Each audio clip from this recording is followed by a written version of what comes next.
It's an annual event, 420, that's unlicensed, unsanctioned, and doesn't have a permit. Still, it draws the crowds at Sunset Beach in Vancouver's West End, and it has a bit of a reputation. The grass is completely destroyed.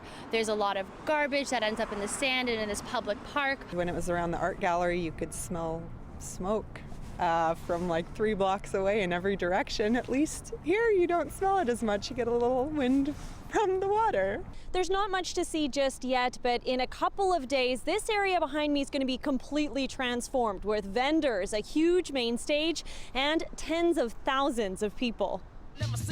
And this year, a performance by hip-hop band Cypress Hill is expected to draw even more.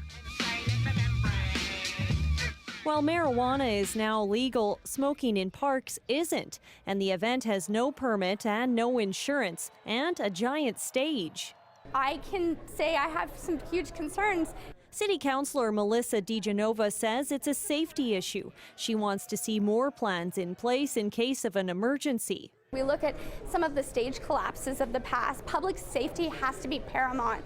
Councillor Michael Wiebe says city engineers will make sure the stage is secure, but he says the lack of fencing to keep youth out of the event is a major issue. Youth drug addiction and drug overdoses is the #1 killer of youth in 2019 so far.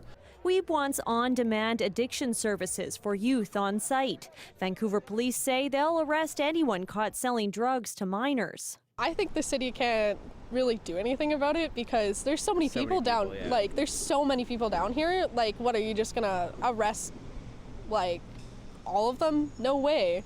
This Langley resident plans to go, and she thinks it's up to each person to take care of themselves. You always gotta know who you're buying from and what you're buying in specific, because, like, you never know. It's such a dangerous thing. And with the event just 2 days away, any changes will have to happen quickly. Mickey Cowan, CBC News, Vancouver.